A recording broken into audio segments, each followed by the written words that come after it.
it's Meg. Welcome back to my channel. Today is officially the start of Junk Journal July, which is a month-long junk journal challenge that I host over on my Instagram. I'll pop the prompt list up on the screen here and also leave links down below where you can find the prompt list if you want to join in. It's super fun, low pressure, and all you need to do to get involved is follow along with the prompts and post a picture of what you create with the hashtag Junk Journal July. It's as easy as that. This year I have organised a YouTube hop with some of my absolute favourite junk journal creators.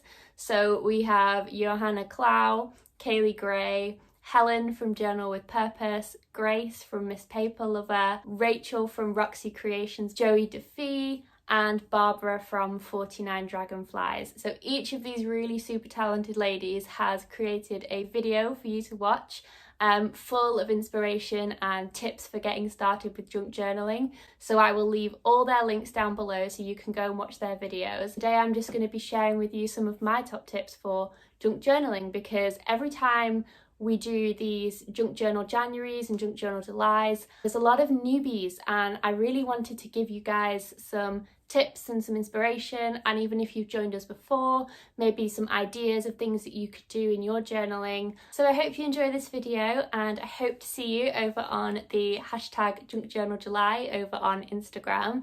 I'd love to see what you create, so do share it. And happy junk journaling! My first tip is to start small. So I like to use an A6 journal personally, but having a smaller journal, it's more manageable. You get the satisfaction of completing it sooner.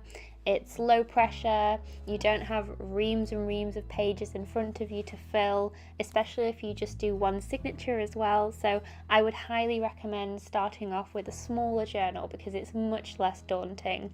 The journal that I am using here is an accordion style journal that is really beginner friendly because there's no sewing required. You can just use up your scraps. You don't need to measure anything. It's an absolute dream. So I will leave a link down below to my tutorial so that you can go and make your own one if you'd like. And just before we move on to the second tip, I will just mention briefly that obviously things like paper thickness and leaving yourself room for bulk within your journal are both really important. So you don't want to add too many pages so that you don't have enough room to grow with your ephemera, and you also don't want to use paper that's too thin that can't take all of the lovely ephemera that you're throwing at it. So just bear those in mind when you're starting your journal, but like I said, start small and it's really, really manageable. My second tip for you is something that you shouldn't do, and it's don't buy all the things. I know it's so easy with all the amazing craft supplies out there and all of the shiny new things, but I am a big believer in using what you have, especially when it comes to junk journaling, because the whole point of a junk journal is to use things that you have around the house. So, armed with just the basics of glue, scissors, tape, and your scrap paper, go around and collect all the things. So the scrap papers, the tickets, the receipts, everything that you come across in life, whether it's packaging, different papers. You'll be surprised what you can find that you don't have to buy, that you can make something from. You can make your own ephemera, and it's so much more personal. So don't go out and buy all the things, or if you do, at least secondhand shopping. Go and explore all of the lovely, yummy old books that you can find. But you don't need to spend loads of money in order to enjoy junk journaling, I think is basically what I'm trying to say. So my third tip for you is to get creative with packaging. So again, use what you have. So whether it's something that has a pretty pattern on it, or something that you can reuse, whether it's painting over it, collaging it, making it and transforming it into something new. There's a lot of different things that would otherwise go in the bin that, might look like just trash, that you can turn into something beautiful within your journal. So, like I said, collaging it, ephemera, decorating it, really transforming that junk into something fun and exciting in your journal, I think is almost half of the of the fun of junk journaling is seeing bits of everyday life within your journal and how you can transform that and get really creative with things. And something that you might not think would be used in your journal, maybe push yourself and see what can you do with that. So I would definitely say get creative with your packaging and things that you come across every day.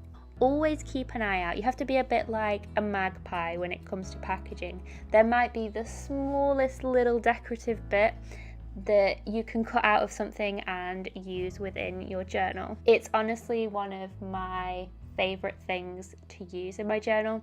My fourth tip for you is something that is one of my personal favorite ways to decorate my pages. So if you've seen any of my pages before, you'll know that I am in love with collage clusters and layers, and it's just such a stress-free, scrap-busting, eclectic way to decorate your page. So if you are one of those people that have piles of little scraps around your desk, floating around without a home, then assembling them on a page in maybe one of the corners and using different textures, different colours, it is one of my favourite ways to decorate a page, and it's super easy. So you can see there on the left hand side, I have sort of collaged together just a few little pieces of paper, and I have contrasted and complemented the colours, and it's just such an easy way of creating a background. And then you could pop a photo over the top and have that just be the border for your photo or for your ephemera, whatever it may be. So you could play around with different themes, different colours, like I said, using different textures. I just think it's such a fun way to decorate in your junk journal that is low pressure. That is what I am all about here, is low pressure. So whether you're doing one prompt of Junk Journal July, whether you're doing all the prompts, it's an easy way that you can journal in just 5 or 10 minutes. So if you think you don't have enough time, then popping a few collage clusters together on one day and then coming back and journaling on top of them the next day gives you something to work from. My final tip for you, number 5, is just to have fun. So your journal is yours to play in, to have fun, to collect the things you like, to document your day however you'd like to. So just have fun with your journal. Don't compare your journal to other people. Just have fun. So that is everything that I have for you today. I hope you've enjoyed watching me journal and that you found these tips useful. Once again, this video is part of the Journal Hop, so head down below to the description where you can watch everyone else's videos. I hope to see you joining in with Junk Journal July. Let me know in the comments if you're joining in.